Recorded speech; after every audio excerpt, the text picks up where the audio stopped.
forget all you know about podcasts. We welcome you to an experience uniquely different. Please join us for our coverage of all entertainment on the fringe of society. The candles are lit, the lights are down low. It is now time to welcome our host as he steps up to the pulpit. The sacrifice has been prepared for the midnight black mass.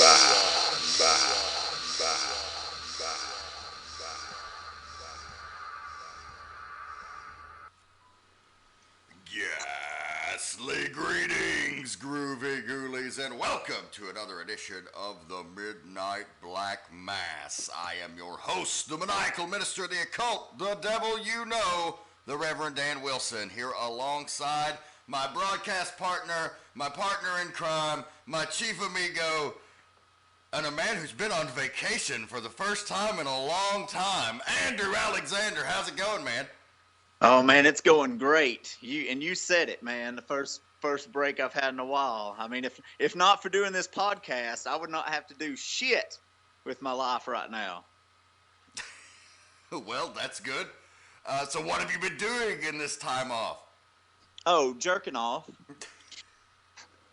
Cool.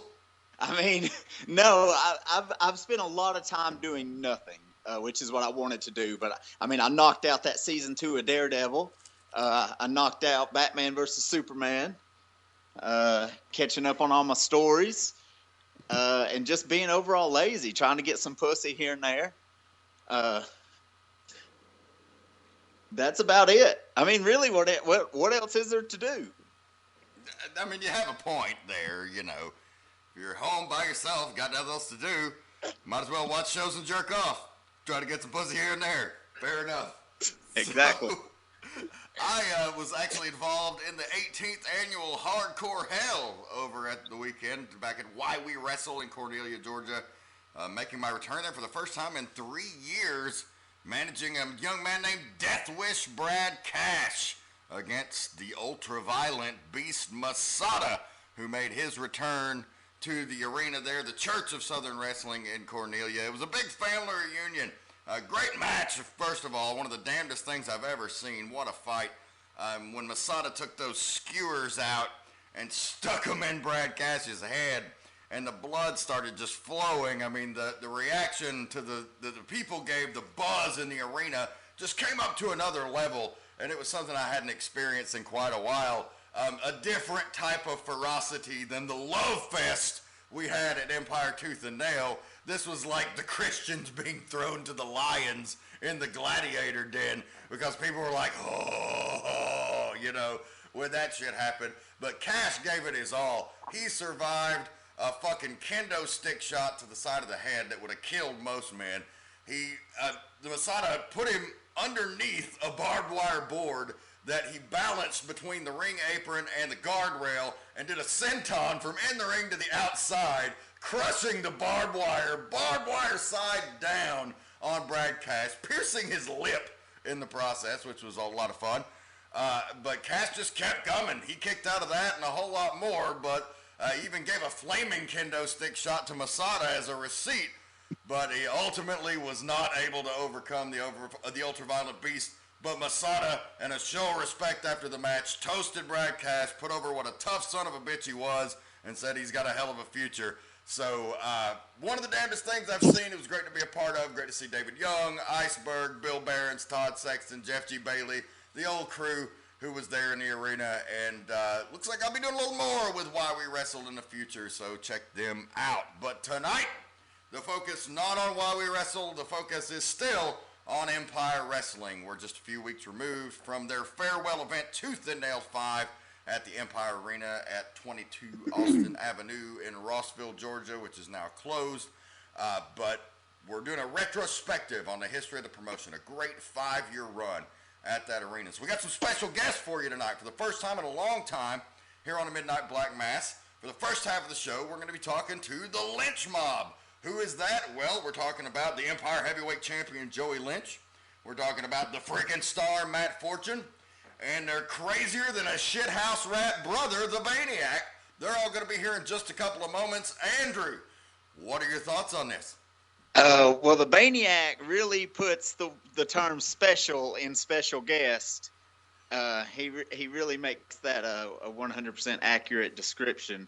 Yeah, it's going to be great, man, to have some guests on here and get some other opinions, some outside opinions other than mine and yourselves on Empire Wrestling and on Tooth and Nail 5 and the amazing things we did. I want to go back to what you were saying about that brutal match in Cornelia and all the people that were there with David Young and Iceberg and Bill Behrens, Jeff G. Baylor. That's some great wrestling minds. Did any of y'all come up with the answer to the question? What question is that? Why we wrestle? Well, I got my answer when they handed me my envelope. Oh. So, at this time, without further ado, the Lynch family is on the line. Matt, Joey, Bane, how are you? What's going on, brother? What's up, man? How's it doing? All right. Well, we are ready to go. The Lynch mob is like a fucking boy band on crack. They're the next incarnation of great wrestling families. You know, you had the Fargos, and you had the Harts, and the Von Erichs, and now you have the Lynches. There's no other family like that in wrestling, so right now they're it. I'm just trying to figure out which Von Erich Bane would be. Oh, definitely Lance. The fake one. I'm kidding. He'd be Chris. Oh, yes. That was bad. If he was a Hart, he would be Bruce, I think. But Damn. So, yeah, man. Is there another family of pro wrestlers in the southeastern United States of independent pro wrestling? Is there a blood family right now? Especially with three, not two. You see a lot of brother tag teams, but three brothers in the wrestling business. I can't think of one right offhand. no, I mean, I'm sure there's some Armstrongs out there that if they haven't trained are probably in training and ready to become that, but at least until they do, the Lynch mob is it. And, I remember these guys going back to the very first, there wasn't actually the first show I worked, but that's another story for another time. But it was, after many years, the second show in my actual entry into the professional wrestling business, and it was at GXW in Rossville, Georgia, a giant shithole of a place, one of the worst wrestling promotions I ever attended in my 17 years in the business, and it was one of the first. But what is memorable to me is I remember seeing these fuckers in the front row at GXW when we were coming as fans just watching the show, and then I ended up getting called out of the crowd to do the announcing bit, but they were fans right there from the first time we went to an independent show here, and then going to some of the other local shows, even up to like UEW later on in the next few years, there they are again, and ultimately made their way into the business. So kind of take us on your journey, and I suppose, Matt, you seem to be the spokesman of the group, so why don't you take the lead on that? Well, we all decided to get the business, which I don't know if that was a good thing, especially with Bane being he's the ringleader, he's the troublemaker, but we got on the business probably the same exact time. What was that show we worked, that first show? It was some shit show in what was it, Murphy, North Carolina. That was our first show. Me and Joey actually wrestled each other. I don't know if Bane was on that show, but Bane was doing his thing at RCW. Yes. But we ventured off into we somehow talked somebody into letting us wrestle at GXW, and that's where we made our home for, I want to say, a couple years. That must have been really hard to pull off. Let you wrestle there. Well, working guys like Switchblade, I mean, that was some good times right there, some quality action. It's that butter knife. butter knife. Yeah, exactly. So you survived GXW without getting killed by these unsafe, untrained motherfuckers, and you eventually made your way to some other shows. You worked for me for a little bit at NWA Chattanooga. I remember you working down at Ultimate NWA. Oh, yeah. But you really made your name and made your mark in the business at Empire Wrestling, and that's what we're here to talk about. So each of you take just a moment and reflect on your time at Empire and what it meant to you. Well, I'll let Joey go ahead and start that one. Go ahead. Wow. I had a rough ride at Empire, actually. I went from single, having drug problems, to getting married and having a kid and dropping out of the business for over a year and actually coming back to Empire to build up. And I remember my first big show back was against Jason Hampton. And I'll never forget it. I went under to Jason Hampton to one of the biggest shows at Empire. And I just thought to myself that day, is this what I want to do? Or do I want to be better? Well, and then my first time, I went to Empire. They surprised me with an Ace Rockwell match. And I made the mistake of getting in the ring and doing jumping jacks in front of Ace, knowing Ace was probably in tip-top shape at the time, and my dumbass got blown up and the shit beat out of me for about 15 minutes. And I want to say that I went to the back and puked afterwards. But after that, man, it's been a ride, man. I mean, with learning from guys like, Sean Tempers, teaming with him. I was with him. You put me together with him back at NWA Chattanooga, and I learned a lot from just working with him, watching him in the ring. And, man, I mean, those early years, those were some rough years, getting the crap kicked out of me, but I can say it paid off in the end. But I don't know about Bane. Here, I'm just gonna let you know, Andy, it's all been in your hands, and you've brought me up. You've been like a brother. You've done everything. You know how it is. Well, if I'm considered the fourth Lynch, I guess that makes me Kerry Von Erich, because I'm going to put a bullet right in my chest. Well, you can't be doing that. But I don't know if you want to blame me for all of that. But yeah, I mean, these guys came up. They came up the hard way. Go ahead. Yeah, I mean, I'll admit, getting in the ring. I think the first time I ever worked Tank, he done some crazy ass. It was that cannonball thing in the corner, and I was terrified to work him. I thought he was the meanest, craziest sumbitch. When I got in there, he was the nicest until you get in there and he does that damn cannonball and knocks the damn wind out of you, and I crawl back to the back. That's some pretty rough shit, though. Bane remembers getting forked by him. Yeah, it really was crazy. He wasn't really putting pressure, and it just all of a sudden it busted out. Jesus, it's crazy. Well, Andrew, as a booker, having a true brother group or tag team or tandem certainly allows more tools in your toolbox as a storyteller. And we saw the progression of the Lynch family over time. Why don't you talk about that for a minute and segue into some of their thoughts on how you built the progression of the story with the family? Because, it was sometimes together, sometimes apart, and at the end, of course, the big reunion that made everybody happy. But there's an art to doing that. Yeah, they're brothers, but the thing I've quickly realized is they're all three complete on opposite spectrums in pro wrestling. They're 100% different. I don't think I don't see many similarities they have at all, to be honest with you. I think originally Joey and Bane were kind of the team as the Lynch mob, and though they were a good team, they weren't a great team because they just had nothing in common. It was like two guys out there in their own world. And even though they're brothers, you would think it would be a natural fit. It just wasn't at all. So that was the first challenge. And then Matt, had always kind of seemed like he had done his own thing because choosing not to use his birth name of Matt Lynch and going by Matt Fortune.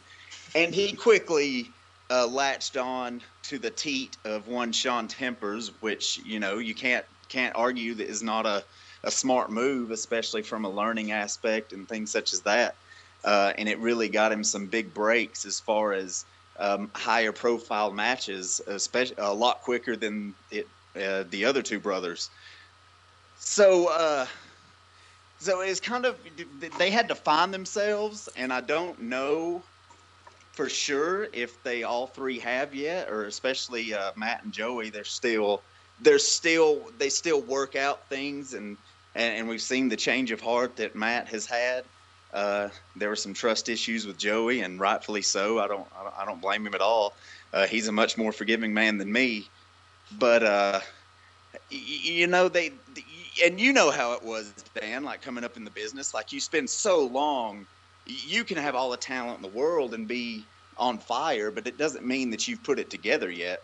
And I think that's what they're still working on. And I think Joey's improved on that greatly over the past maybe year, maybe 2 years after having a series of matches with Sean Tempers. But I mean, all three of them are super athletic, in good shape. When Matt's focused on the gym and not on the sweets, they've all got great bodies. They're all ripped up. Of course, the Baniac, it's easy to be ripped when you're 130 pounds, but still. The Baniac a lot. They've got a lot of talent and a lot to offer to the business and pro wrestling, and it was just a matter of helping them find themselves. Which I like to think that I helped a little bit, but I mean most of that comes from them directly. You can't force guys to better themselves like these guys have over the past couple of years. And I think I say Baniac seems to have kind of latched on, because once the old childhood friend of Muji Bear came back into the scene, it seems like it just seems like he really found his niche. And I mean, he's still putting pieces together, but he seems to know exactly what direction he's going in. Well, that may have been a miss. He probably doesn't know the direction he's going in. I don't know which one. But I mean, I think they've come a long way in over Empire. I mean, when you look, Joey Lynch is, as of now at least, the last Empire heavyweight champion. The last moment of the last show was these guys in the ring as family, and children and parents and everything. And I mean, that's something huge when you think about it. That's what I love about wrestling. That emotional connection, the stories that you can tell beyond what happens in the ring, because that's what makes what happens in the ring mean a goddamn thing. And so many people in the business in 2016 don't fucking understand that shit. Oh, let's just put a bunch of great matches together because it'll be a great match. Who gives a fuck? I need a reason, and a Family Feud is a damn good reason. So, first, Baniac, I want to talk to you for a second. You had an ultimate transformation at Empire. You were basically the resident tomato can for many years. You went out there and you worked hard and you did a good job, but you were probably the smallest guy on the roster. You ended up taking a lot of ass whippings, but with that comes experience and education, and ultimately one ass whipping that you took knocked you cuckoo for Cocoa Puffs, and the Baniac was born. So why don't you talk a little bit of just about your philosophy on wrestling and how it's changed since becoming the Baniac? Well, it's just all in the Muji Bear. Muji Bear helped me find my path. He tells me, gives me, instructions on what to do, and good job, Bob. I mean, he chokes sometimes because he's a dick sucker, he likes to suck dick. Okay. Whoa. Now this is the Bob Salite, Okay. Anyways, I've enjoyed this. I don't know about getting kicked in the head because it wasn't fun. Because Bane don't like getting kicked in the head, but then again, maybe he does. I don't know. But Moogie Bear just don't like being picked on, so Baniac has to take up for him. So, Bane, how it is. All right. Fair enough. I can hear somebody's television in the background. Turn that shit out. But, God, so that was horrible. Go sit in the corner, Bane. So we found out about the Bane's transformation, but we saw another transformation, as Andrew mentioned. Joey Lynch, you went from a guy with a lot of potential to a guy who's now starting to fulfill that potential. So, as the last Empire Heavyweight Champion, the current Empire Champion, for all intents and purposes, I want to know about your experience. I want to know, what was the moment that your light bulb went off at Empire, where you started putting the puzzle together? Because every professional has that moment when you turn the corner from being just another fucking guy to a guy who gets it and is starting to be able to present yourself as a star. The match with Drew Light opened my eyes. Drew screwed me out of the titles against Sean Tempers, and I just knew that everyone was trying to keep my eyes away from the title, and I knew I wanted to go up. Well, a veteran like Drew, even though he might be a dickhead, you can't deny the experience he brings to the table. So I would also agree, just as a guy who was in the commentary booth at that time, that was your coming out party. A veteran like that, even with an ass kicking, can teach you a lesson. Would you agree? Oh yeah, definitely. I think the matches that he mentioned with Sean Tempers opened a lot of people's eyes, because the fans and I think a lot of the members of the roster really saw it was believable that Joey Lynch could have been the Empire Heavyweight Champion at that moment. It wasn't. No one doubted. Oh, well, Joey's not going to be the guy. Joey can't be the guy. It was just very believable that he could be the number one guy in the company, and not just another face like you've mentioned before, and not just a guy that has good matches like you mentioned. Because I think that was the focus with all three of these guys for a long time, and I mean maybe still is to some degree. They just want to have those good matches, and I hope that they've definitely picked up more over time, especially Joey and Matt, that you can have the best match in the world, but if the crowd doesn't feel it, if the crowd doesn't have emotion, and if the crowd doesn't connect with you, it doesn't matter. It doesn't mean shit. That's damn right. For sure. That's a fact. So you guys now have started branching out a little bit. You've taken the Lynch Mob to AWE in Atlanta. You've taken it. You're taking it to Why We Wrestle, possibly coming up soon, and some other promotions that there'll be dates coming forth. But after this Empire run is said and done, from each of you, what are you taking from that experience that you learned there into your next era, into the next place you're going, the next run you're going to have? What are the most important things you learned that you are going to bring forward with you in your career? Well, this is Fortune, by the way. I just know working with guys like Tank, Tempers, getting your ass whooped by Ace Rockwell all over the damn arena, great minds like you and Andy. I mean, it's just knowing that going into these other shows, of course, nobody's going to live up to the spectacle that was Empire, but knowing that I've got that under my belt, and I mean, you take that with you and want to bring everybody else up with you.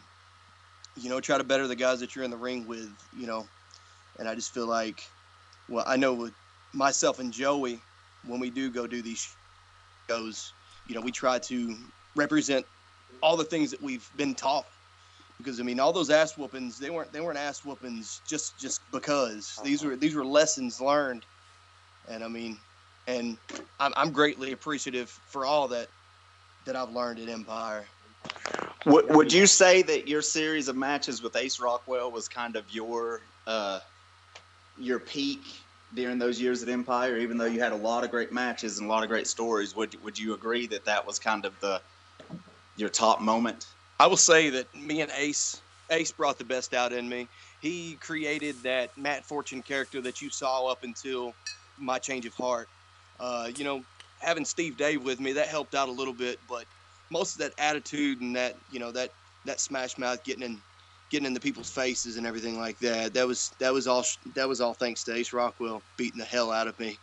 I mean, that was that first match when the fans called the police on us. That was some brutal shit.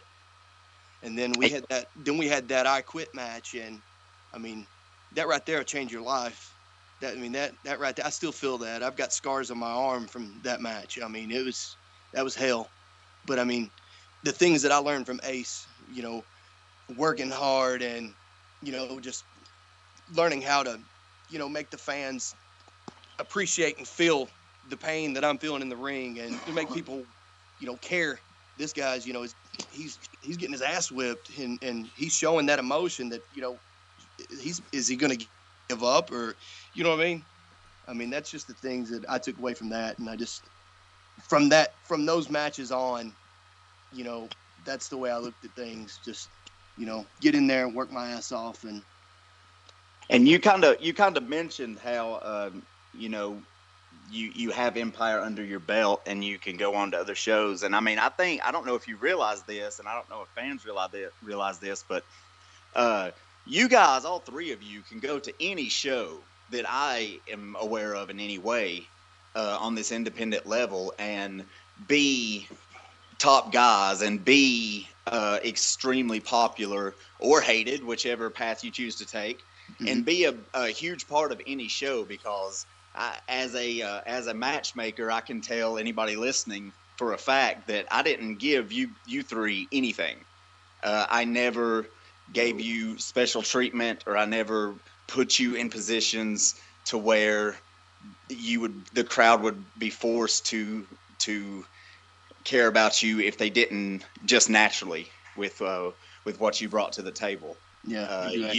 You guys did have to work hard, and you guys did have to crawl through a lot of shit to get, we did. Get to the to get to the other side, smelling like roses, and you guys did it. So, and I think you could go to other shows, and a lot of guys, a lot of places, these shows, the people in charge can be, kind of easy and lenient on guys compared to how I was.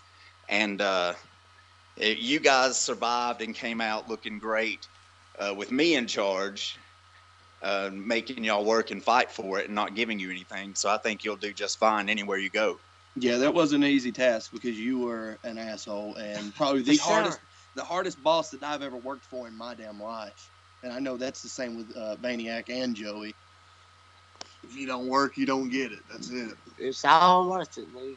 It's so funny to me after the closing of Empire, so many people giving their retrospectives on their tenure, and the one common theme is how much of an asshole Andrew, and to a lesser extent me, were on people, but how thankful they were for it, and I appreciate that, because it's like, ultimately, you might have hated it at the time, but now that it's all said and done, you understand it was for a reason. And another thing, Matt was talking about the big feud with Ace Rockwell. And a lot of guys get out here, and if you're on the indies and you're just bouncing around from spot show to spot show, and you're just wrestling matches, let me tell you, you're only learning a small fraction of the business. You're only learning the mechanics of the in-ring part of it. And while that's arguably the most important part, you have to have the other part of it. And the big thing is working a full feud from start to finish until you blow it off. To have that experience is something different than a lot of wrestling promotions offer.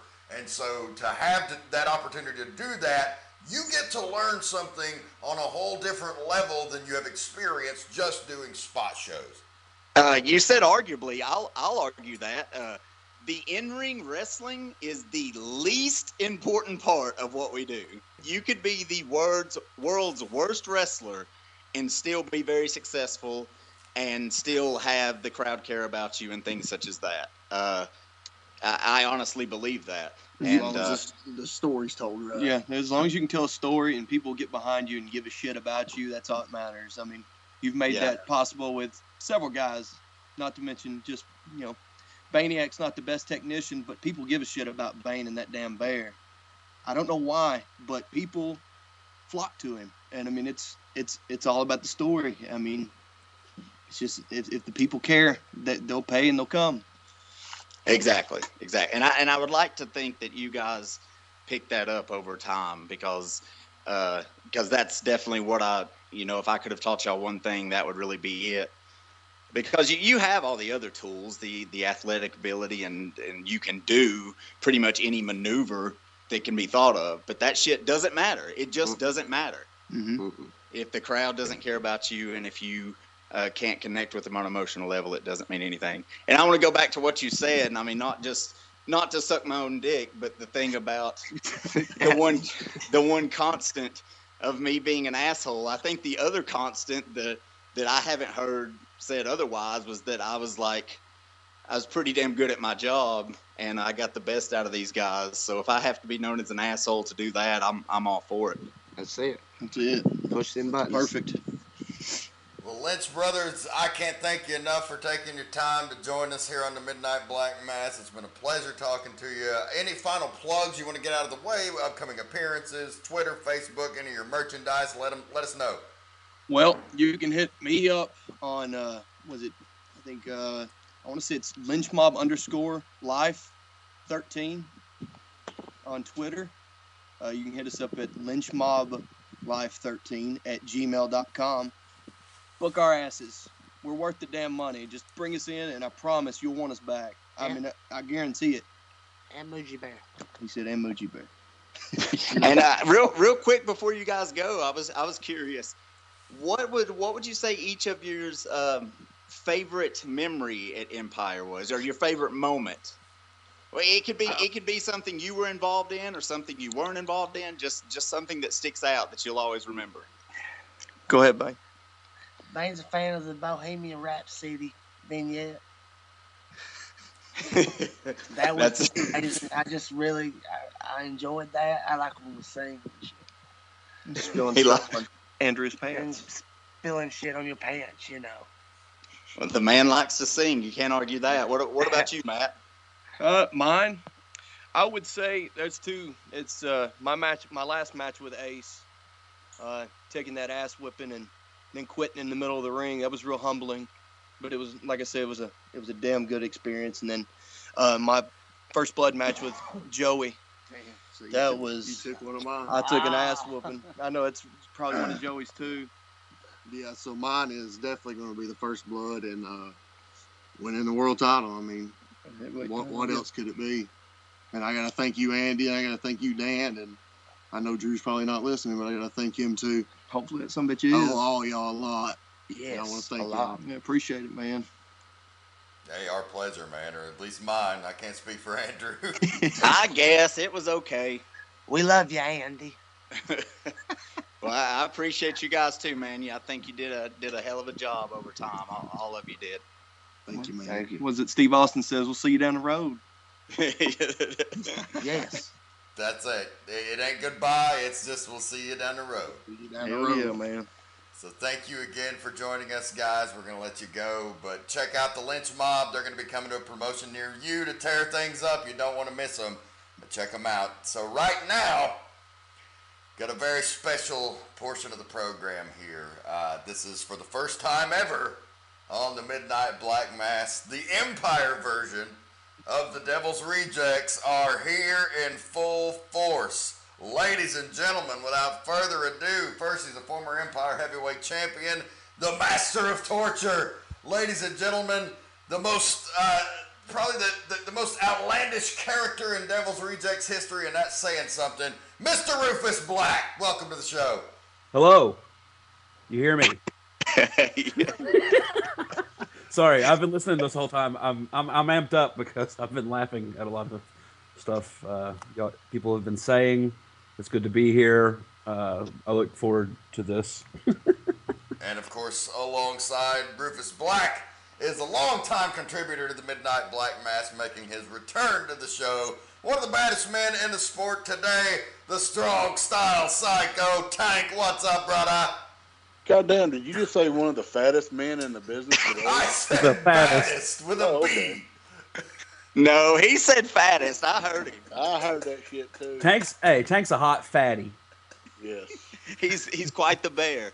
I think we should have had a tag team run with Tank and the Muji Bear, two lovable bears. It'd been goddamn awesome. They got that some bitch over. You got Muji Bear over? Well, he'd probably got me over, but you know, it'd have been all good. So before we get started about talking about the rejects, I just had to laugh at something Bane said that I didn't want to interject because I figured we would extend the conversation more. Did he really call Bohemian Rhapsody Bohemian Rap City, like the show on BET? Let's don't ask him. Is he still on? He's still on. Ask him. What the fuck? I heard Bohemian Rhapsody, but I hope it was Rap City. There was a distinct pause between rap and city, okay? That's all I'm Rap saying. City. Welcome to Rap City.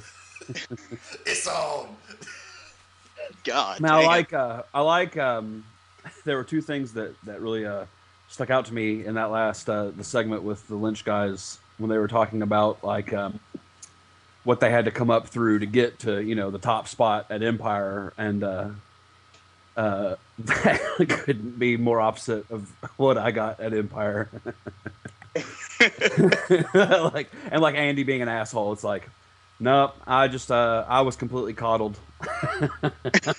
I was completely coddled and catered to and allowed to indulge in any whim that I pleased from day one.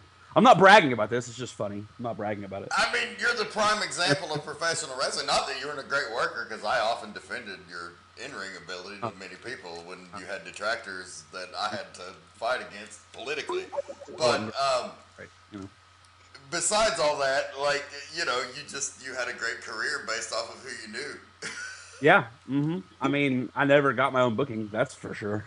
Well, the thing is not a single time. Is I was never afraid to tell anyone no. I mean, shit, I've told Tank no 200 times, easy. Yeah. But when you reach a certain level of trust, like a Rufus Black, like a Tank, like a Dan Wilson, Ace Rockwell, those type of guys, you get more leeway. When you're some guy who hasn't proven himself from Adam, and you come up with these harebrained ideas, of course I'm going to say no. I'm going to say fuck no. Like, I don't, you gotta earn that trust. You gotta earn that trust to be throwing out ideas, and then someone be like, okay, sure, go show me, go do it. And if you weren't guys that I'd come up in the business with for over 10 years, you didn't get that treatment. Yeah, I get it. I mean, and it wasn't like I was trying to go into business for myself all the time. I was just some of the time. Just most of the time. No, but see, for me, going into business for myself was putting other guys over, because that was what Empire was for me. It was like the first chance I got to work heel. It was the first chance I got to be like the top guy, or the champion, the heavyweight champion, and like, which I was always really thankful for, and it always meant a lot to me. And I've said it before, and I'll say it forever, that it was the most fun I ever had, in wrestling. But I mean, I don't think I ever went over clean a single match in like the 10 or 11 months that I was champion. I don't think I one time did, which probably is like overindulging what I was trying to go for, which was that I was just like the ultimate cheap chicken shit, heel or whatever. And, probably would have served better for me to go over clean more than I did, probably.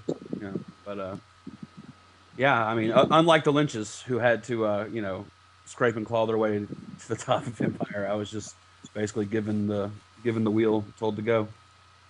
Well, Tank is a founding member of the Rejects. He's been in just about every incarnation that we've had, except for one in Alabama, in which his role was as a foil of the Rejects who'd escaped my mind control and was there to preach on my evils and deception. That was my first rejects. That was the first rejects I was in. Yes. Mm-hmm. Go ahead. And Tank was in the band, but when Rufus Black got brought in, he said, "Fuck this, I'm out." he needed more convincing. Yeah, what was so funny about that whole storyline was Will Owens was like, "Ah, man, Hank can't get over as a baby face," and I was like, "Dude, just give me one time, give me one shot, and if I can't go as a baby face, I'll never come back." And my first night in, I got over as a baby face, and then pretty much said, I told you so, motherfucker. You've gotten over as a massively huge baby face every single place you've ever worked. Dude, the only person in the last 3 or 4 years that I worked and I got over as a heel was for Rick Michaels at Peach State, and that was during my match. And then I came back out during a lumberjack match and was beating the shit out of the baby face, and then the crowd started popping for me. So I was like, yeah, this didn't work either. Yeah, if you don't have like me or somebody out there, and that's like we've got to be fresh somewhere. We still got pretty good heat in Alabama, though you already have a good smattering of applause there from that audience, despite the horrible shit we've done to people in New South Wrestling. But you just have that likability, man. People see you and you're fucking legit. They know that guy can whip somebody's ass, and so. Well, I think that night, and this last time at New South, they really hated us till I hit that fucker with a bike, and then they were like, "Well, this guy's pretty cool."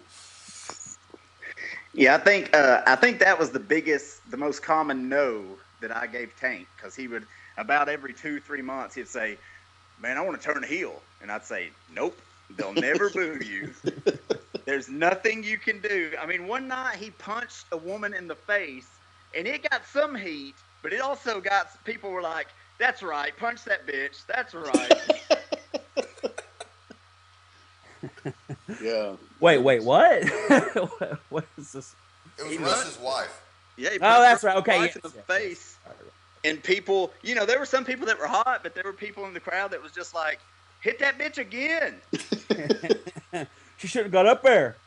And then when she came back a few months later and got her revenge, and they fucking booed her. Like, you said, Tank in the balls. You bitch. And just booed the shit out of her. Yeah, so Tank is, like you said, he can go in somewhere fresh and be a heel, but it ain't going to last long.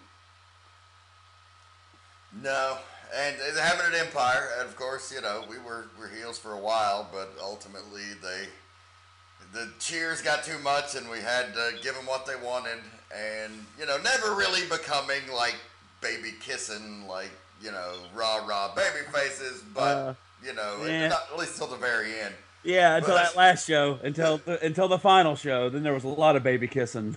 Well, let's talk about that for a moment, because I have to say, I've been doing this shit a long fucking time. Tank's been doing this shit a long time. Andrew's been doing this shit a long time, and so has Rufus. And I've been a part of some awesome shit. I've done some damned awesome shit in the wrestling business, some shit that, like, I never, if you'd have told 16-year-old me that I got to do, I'd have told you you're fucking full of it. But I have to say, that Empire farewell for the Rejects was one of the damnedest things I've been a part of in 17 years. Oh, yeah, it was fucking awesome. I mean, because, Drew, he didn't tell. The only thing that he told me was just, he just said, stay in the ring. I was like, all right, we'll go out there, we'll babyface some. Then the lights went out and they showed the video.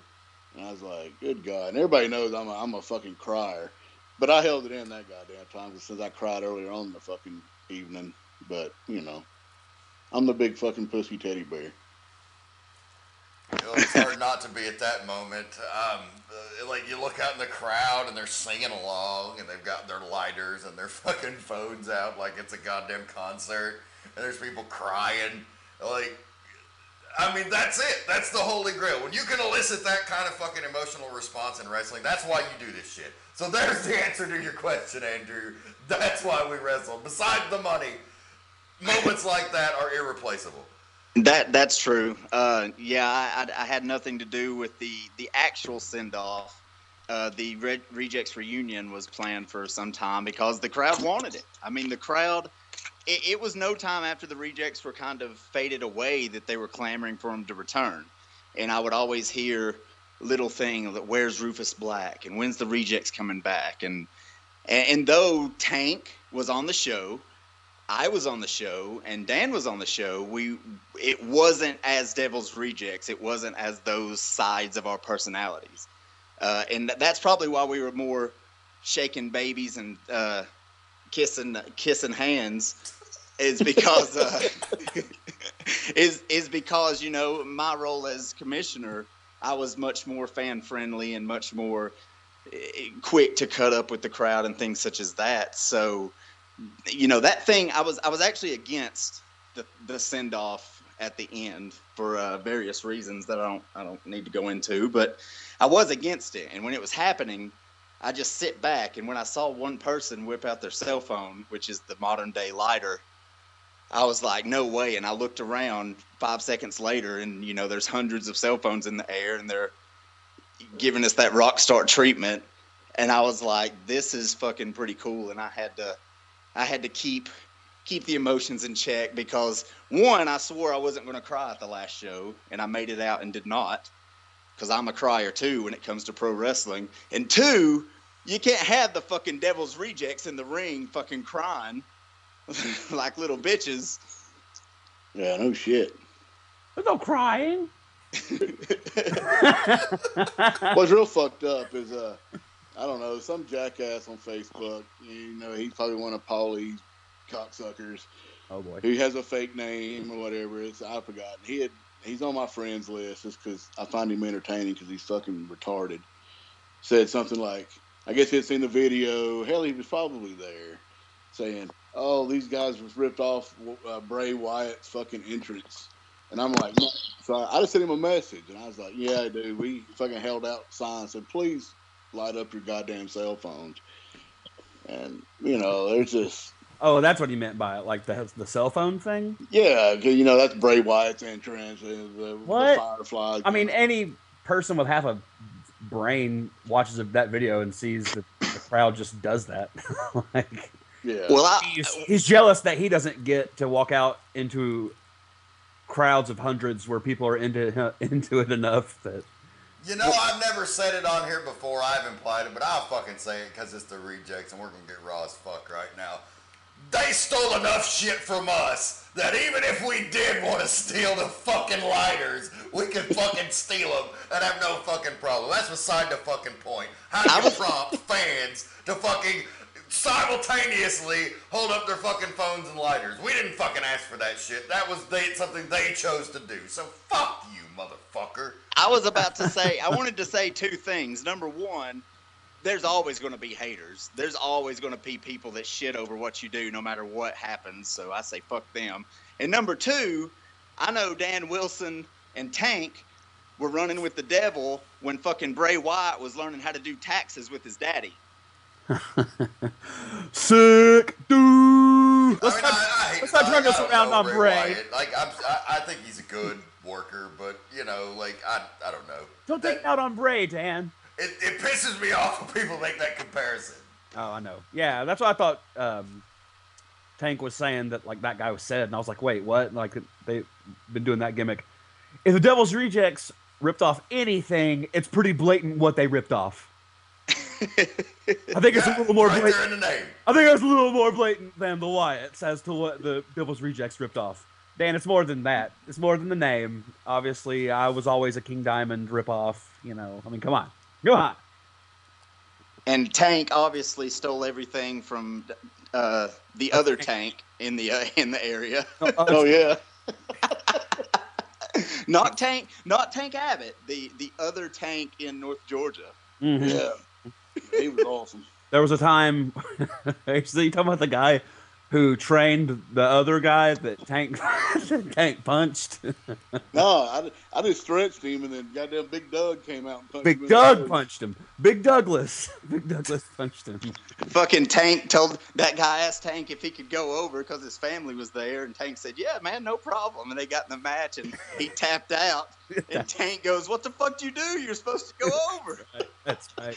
Yeah, I thought, I go, wait, he just fucked up the finish. You dumb That was ass. at the first incarnation of Ultimate Extreme Wrestling, Yes. which already got name dropped. Do you think people that listen to this are aware of Ultimate Extreme Wrestling? Then, I mean, a few. few, yeah, There's we can people get from Chattanooga that listen to it, so I'm check sure out that they've Ultimate heard of it. Extreme Wrestling. I don't know, it might be good. I don't know. The boys it at good? least. Is it good? Can you Oh, say it on fuck. air? Can we say on air whether Ultimate Extreme Wrestling is good? I want to know. Well, we haven't don't. been there. I don't have a clue. Scoop. What do you hear? I've heard you. Tank's been there. He's wrestled there. Let him Tank. tell you. Okay. I've been there a couple of times. I mean, it's all right. You know, Yeah. I just go and do what matches I'm supposed to do. You know me, I don't watch the other fucking shit. I mean, is it brilliantly booked like the booker has always been able to book? Of course. Yeah. They got a brilliant. If they got anything, they got a brilliant booker. Is it still the same booker? I assume. I brilliant. don't know. Hey man, he's brilliant. Hey Dan, you were talking. You also mentioned Why We Wrestle. You went back. Was there a big reaction when you? Was that your first time back? Right, in 3 years, you said. Oh, yeah. Yeah. How'd that go? Oh, it went fucking fantastic. Like not the match, but like was there a big pop for you? Oh, yeah. I mean, even if they didn't know who I was, now my picture's on the wall on the little Hall of Fame deal. So it's like, oh, I know that guy. Yay! Oh, so is it like a new crowd? I mean, it's like about half of the old crowd at least. Uh-huh. There were a lot of new people there. Yeah, that's good. Good for them. Good.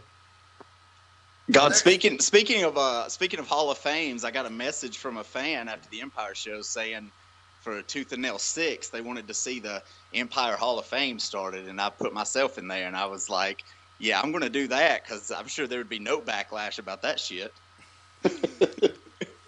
I always did. I did want to give new life to the Scenic City Hall of Fame with with some very select people, because Dan did a good job with getting that going. I doubt that'll ever happen at this point, but I would not be throwing myself in there just because I don't like to hear people cry.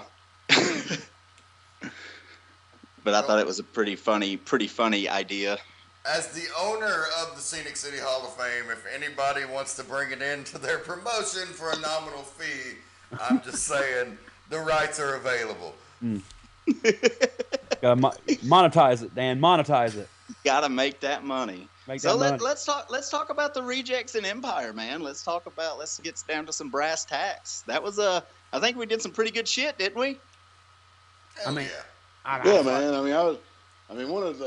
know you asked the Lynches, like one of their best moments or favorite moments, and mine actually, we were on the losing end because I'll be honest with you, I didn't think it was gonna fucking work.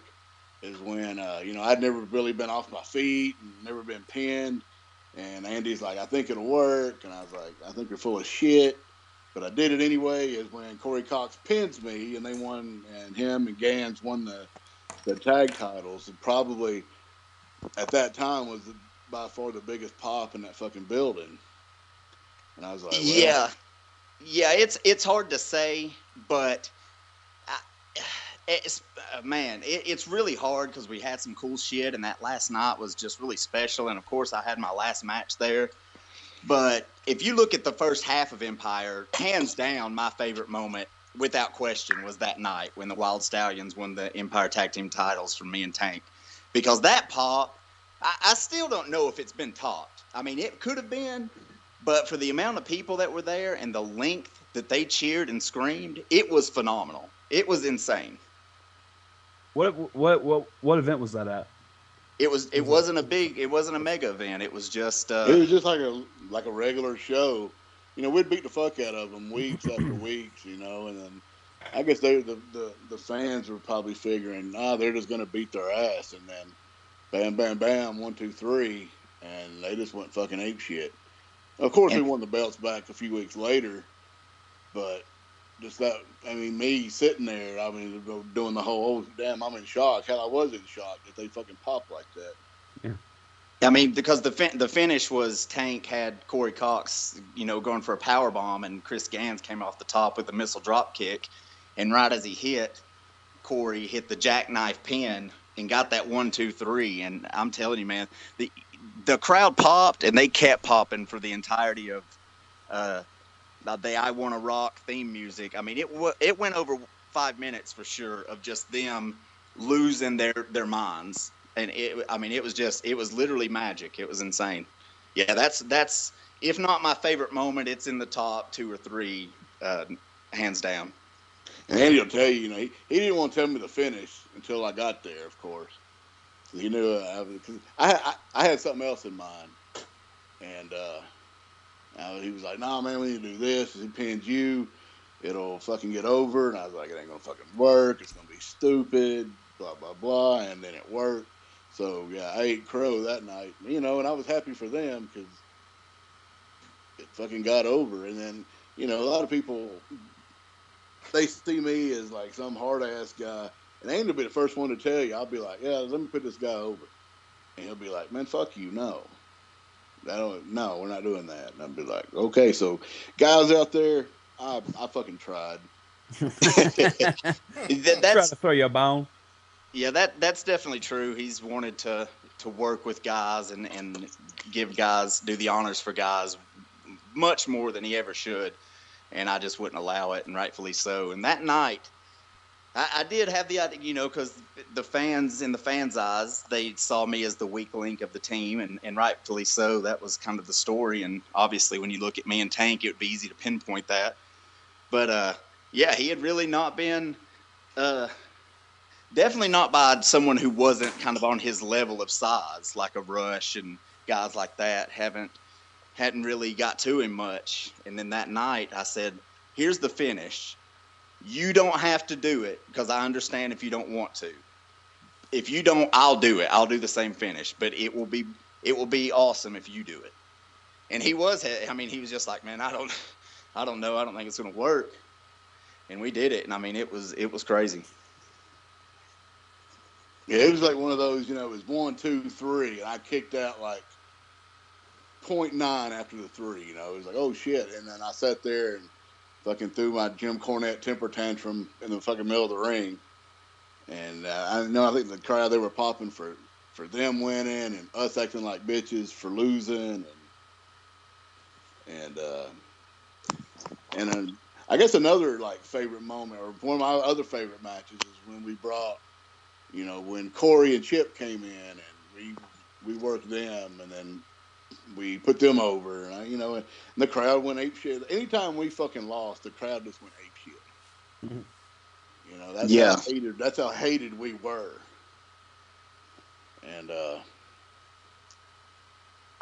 shit, I don't know.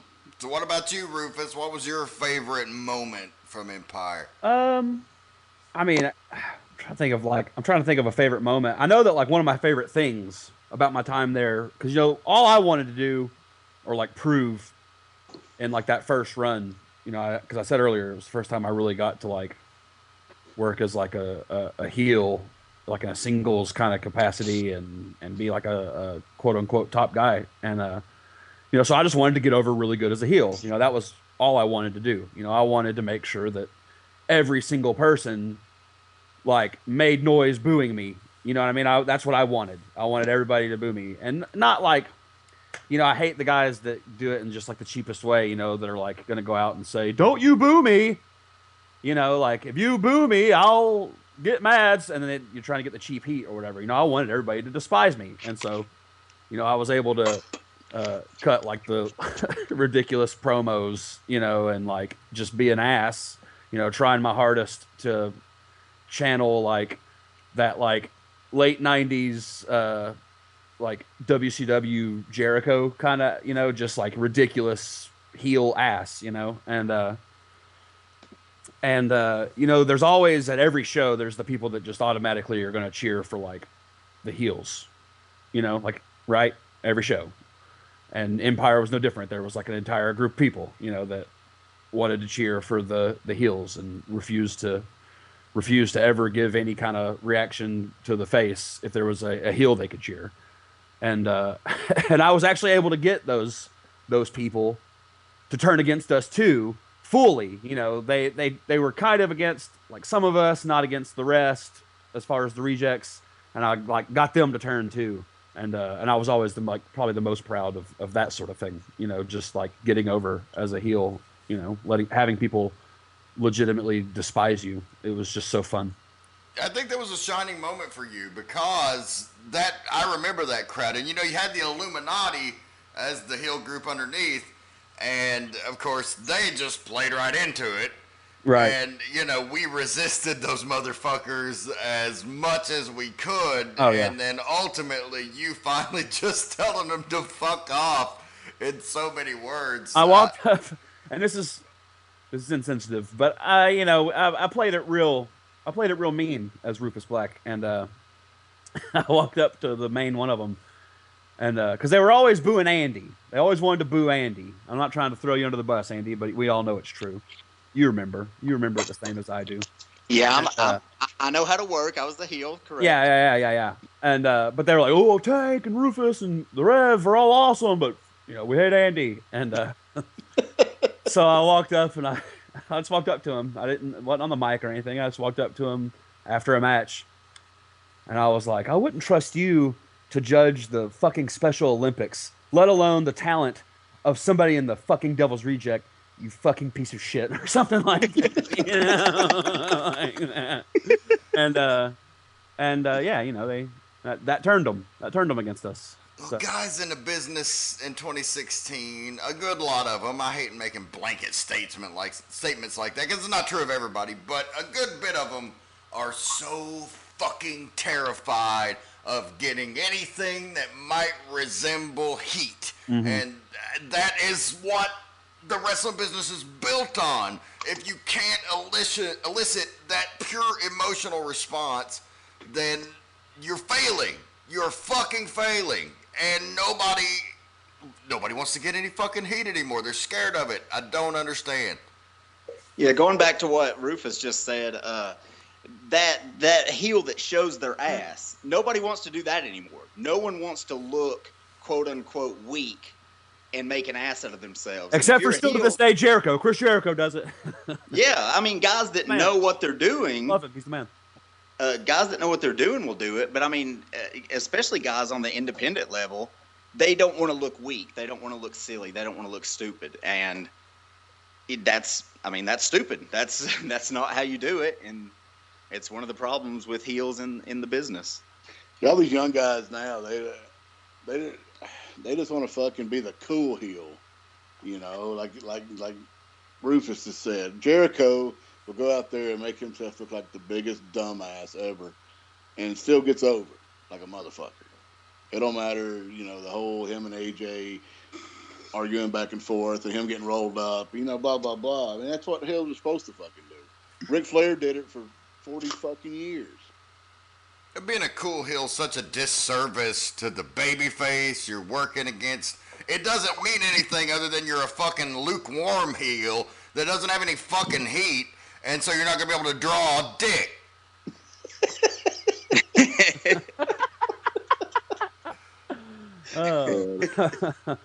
Oh man. Man, Tank.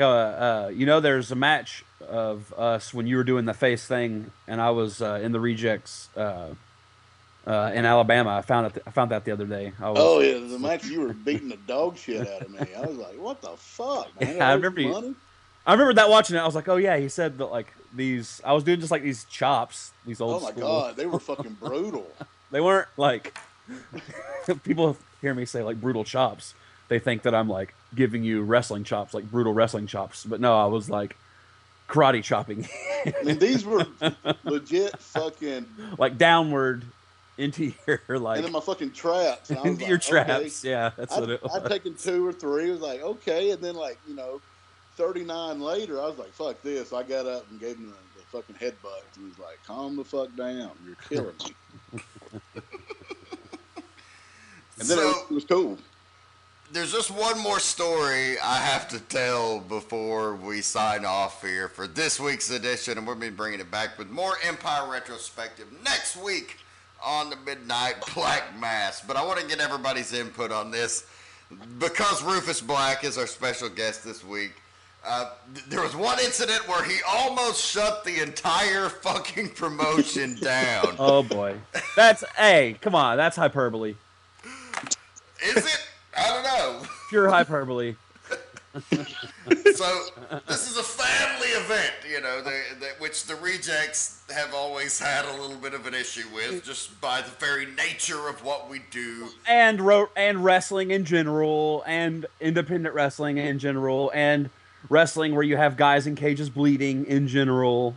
Come on, be fair. Certainly. Fair. However, you know, be fair. As a businessman, you're also trying to sell your product to the most people who will be willing to pay for it. That's true. So in the wrestling business, that's a big thing.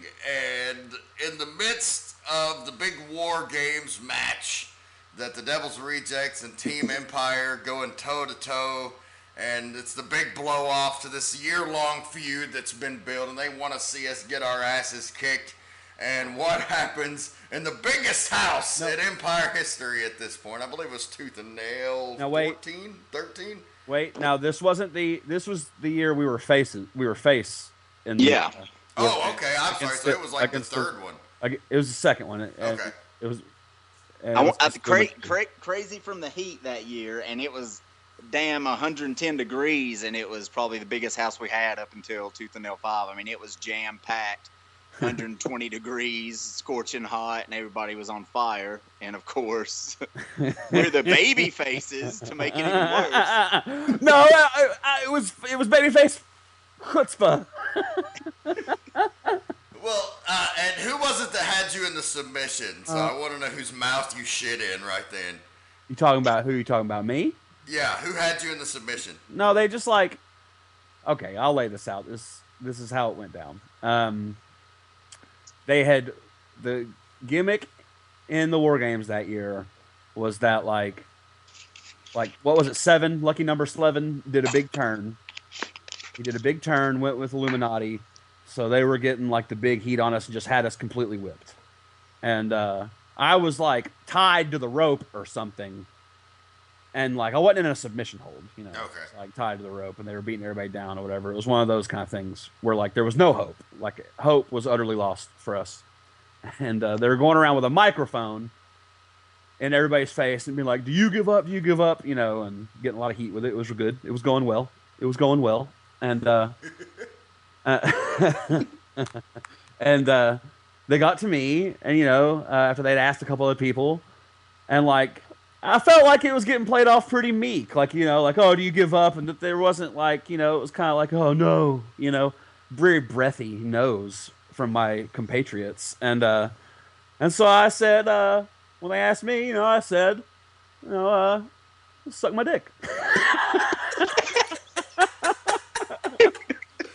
I said suck my dick. I could have said literally any other thing.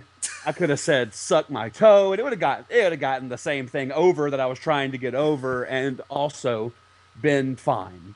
But I said suck my dick, and you know I regret it. I had never really properly probably apologized until that last Empire show. I made a point of apologizing for it because they never came. They let me know that some people complained, but they never let me know really to the extent that went. And you know, evidently it was numerous like families didn't come to like a few shows or something. They didn't like leave forever, but they didn't come to a few shows, which in this business, you know, at the level they're at, they need people to come to every single show that they possibly can every single time, especially when they're loyal, you know, fans that would be there otherwise if they weren't pissed off at me. And I, you know, felt bad about that. And so, you know, I finally apologized for that. Because, you know, I'm a dick. I'm a dick. It was really bad.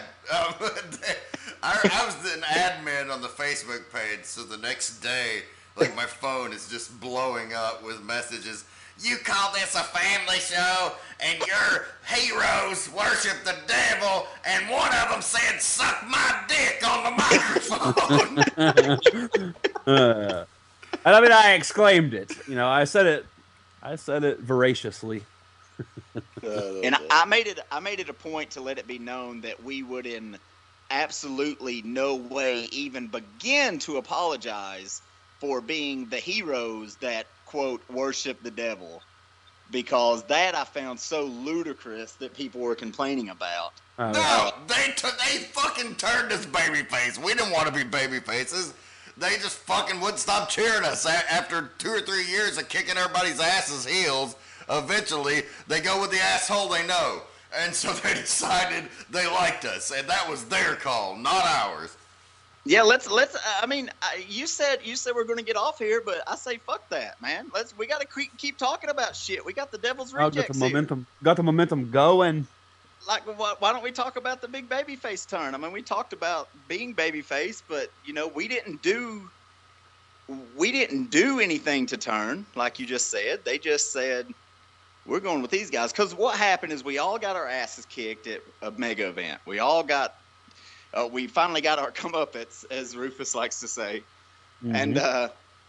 and we got our asses kicked. So we were gone for a while. We disappeared for a little bit. We licked our wounds and shit.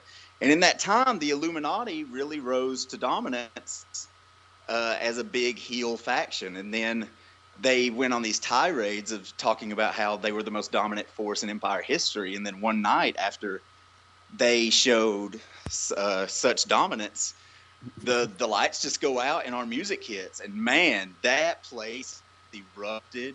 And then when we come out on the stage, it was just, I think it was like, okay, we got two groups of complete motherfucking assholes. We got this group that's a bunch of puss boys trying to act like men, and then we got this group over here that we know can kick everybody's ass. Let's go with those guys. Natch. That's how I remember.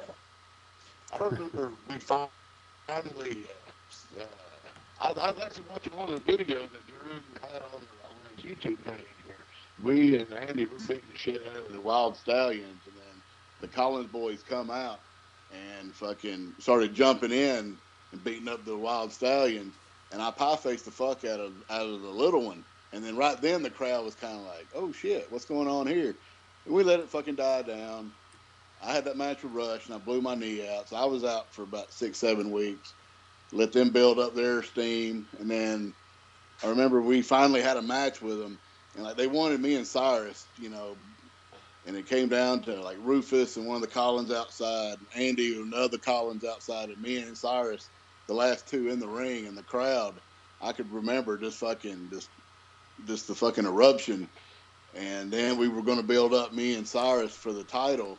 And he flaked the fuck out, and I had to beat goddamn Johnny Viper for the title. Which, at that moment, I remember us back there, like, me and Andy were both like, I don't need to be the fucking champion, because he was like, who the fuck's gonna beat you for it? I was like, we'll figure something out. And that's when Tippers came along, and all that shit worked out well. And I don't know. And then Rufus, goddamn broke his ankle. Another favorite moment of mine. I know I'm just changing the subject. I don't give a fuck.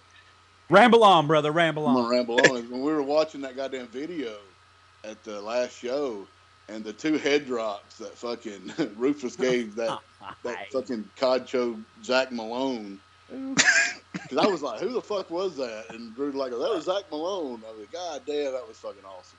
And I've watched that over and over. No, okay. The one move looked devastating, but actually isn't. Now the DDT where he spiked himself. He spiked himself. It's a DDT. I don't have any control over how the guy takes a DDT. But it was still awesome, though. And at that point, I was like, this guy likes to take head drops. Convenient for me that my finisher involves, driving their head to the mat. It's the beach break. Everybody listening, beach break. I think what Tank just mentioned about how the Cyrus thing fell apart, and we had to just scrape the bottom of the barrel to come up with a plan, and it all worked out. I think that's kind of the thing that Empire could be remembered for most, and it's not something the fans realize and other insiders realize, and you guys know, but I don't even think you guys know the extent. You have no idea how many times I had like the best shit planned, and for no real reason other than guys being idiots or just stupid shit, it would go all out the window. And the fact that we always scraped and we always got stuff rolling and ended up with good shit, it's kind of amazing. I mean, the old saying, turning chicken shit into chicken salad. We did that shit so fucking much. People have Empire no was idea. the best. Empire was the like most min-maxed show ever, and that means getting like the like maximum amount of the out of the minimum. You know, like you were like great at like getting guys over with like ideas you had that like these guys had never and after that will never be as 1/10 as over as they could get, you know, in that building with like the show that you know you produced, you know. You know, and then like, you know, we did the deal where Tempers beat me for the belt. We did the cage match. He beat me again, and it was leading up to a dog collar match. And I remember me having fucking pneumonia, and I couldn't come. And Andy took the spot, and then it built up for you and Tempers for your retirement or your, you know, lose or leave, fucking the business match or whatever. Yeah. You know, we could make like Andy just said, we could make chicken salad out of chicken shit.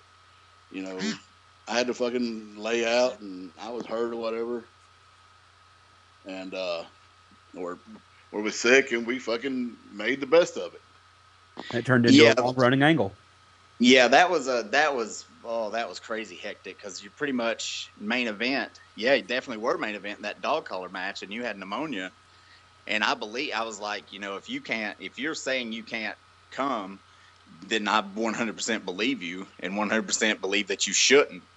So I had been out for a while, and I came back and did that match, and I think the match turned out pretty good for what it was. And then, yeah, like you said, leading to the retirement thing, which ultimately I would have to pick is kind of my favorite thing, being selfish that I was involved in. And, you know, people can say that I constructed it for various reasons, and that's fine. People that know the truth know what all we got out of that, basically, and what it did for other people. But that moment was insanely special to me because, man, the crowd. For starters, I thought they would figure that I was going to lose from the get-go, but they didn't. When I come out, they were like, "This guy's going to win. He's going to win the title." And the ovation they gave me afterwards because when he got the 3 count, that you could feel the whole air get sucked out of the room, like, oh shit. And then when they realized that it was kind of real, the ovation they gave me was just out of this world. Like I didn't deserve 1/10 of it. And it was that was awesome, and it was cool to have that with, you know, Dan was out there with me, and that was kind of the end of the Rejects as we knew it run. It's that shot from the Bohemian Rhapsody music video, right? Yeah, that's what that's from. And that dog collar match, man, what's so funny about your career and all the crazy shit you did, that almost led to you becoming an indie darling. I don't know if you were aware of how much love that match got online, thanks to our good friend Dylan Hales, who handles many podcasts and different things in the internet wrestling community. He ended up sharing that with the people who tend to, you know, to share that sort of thing and talk about it, and you became quite a sensation there for a moment. Yeah, I heard about that, which was definitely interesting to say the least. But you know, it was all good shit. We could talk about it all night because I'm so proud. Not only Empire as a whole, but just the Devil's Rejects alone. We just did some really great shit. I mean, when you have, you know, 4 or 5, you know, it was interchangeable at times, but 4 or 5 guys that have a ton of talent and know what they're doing out there and are on the same page and have the same goal, that, you know, that's what you get from it. And I think we did just amazing shit top to bottom, really. Yeah, it was good shit. I mean, like, I had a guy message me. He's just on my Facebook, and he messaged me one night. Was like, I just watched that dog collar match that you were supposed to be in with Alexander and Tempers. He goes, that was the best dog collar match I've ever seen. Oh, shit. Cool, you know, because it probably was going to be a hell of a lot better than what the fuck I was going to be able to do. You know, if I'd have showed up and fucking passed out the first 30 seconds in because I couldn't breathe. And I was like, man, you know, as much as I wanted to, I was like, there's just fucking no physical way I could do it. And you know me, man, I wrestle hurt. I have for the last fucking 10 years. It ended up working out for the best, but we're out of time for this week, so we're going to wrap it up right here. But I tell you what, guys, if there's more Empire tales, the rejects you want to tell, why don't you come on back next week, and we'll do this again here with another Empire Wrestling retrospective on the Midnight Black Mass. Any final thoughts before we go, gentlemen? Huh? Do what? I just want to get off here and watch that NXT, brother. I really do. That's really what I'm gonna do. I'll say something really quick, and you got Tank and Dan, you're senior rejects. You can wrap up, but I don't want to go into great detail. Wrap it up twice. I told it to you guys personally, but I'll share a little bit how I really appreciate the hell out of you guys and what Dan did with various people, but especially Tank being kind of the first reject. What you guys did, man, was just incredible. I think you created this thing in our time in independent wrestling that really, it took over and it became a big deal when you interchanged players, some that were good, some that were bad, and made it kind of something really special, not just for us people who are part of it, but wrestling fans too, and anybody involved. And you guys deserve a fucking ton of credit for that. And I just appreciate being a part of it, along for the ride. And I just think we did, like we said, I think we did some amazing stuff together. Thanks, man. I appreciate it. I appreciate you guys being involved. That was one of my favorite runs of the rejects. What about you, Tank? Oh yeah, man. I mean, of course, it all started in Cornelia, but the run we had in Empire is one of those. I wish, we could have just fucking, if we didn't have that show every week, taking it somewhere else and dominating, another fucking show. Like, it seems like where the rejects go, we always seem to fucking dominate shit, whether I'm against y'all or with y'all. We're always the shit. And I was, we're the fucking shit. But this is getting off the rejects thing. The Empire as a whole, man, the core group we had, Sanchez and Bobby Hayes and KT and Chucky Dragon, and then like when Corey and Chip would come in, it made it even fucking better. And Kyle Matthews. I mean, Empire was something special. And I've been in a lot of fucking locker rooms all over the fucking place, and Empire by far was my favorite one. And thanks to Andy for, I know all the fucking headaches we gave him, and he dealt with the shit. Dealing with, owners and fans and people bitching and complaining about their spot. And then they would quit and go somewhere else. And you know what? They were stuck wrestling fucking at a goddamn Bi-Lo shopping center in Red Bank. So, fuck you. You missed out. Fair enough. I agree. It was one of my favorite runs with many of my favorite people. That's one of the reasons it's the most fun. I love all of my reject brothers, especially the original crew back in Anarchy. That's what started the whole thing. But as far as like my personal friends, this version of the rejects is just a version of the rejects that hangs out in real life. So you might actually run into all of us somewhere. I hope not for your sake, but you might. So, who knows? But thank you again for joining us this week on the Midnight Black Mass. Thank you, Tank and Rufus Black, for joining the show. Andrew, as always, for being the co-host. We are out of here, folks. Thanks for joining us again. Keep one foot in the gutter and one fist in the gold. Good night.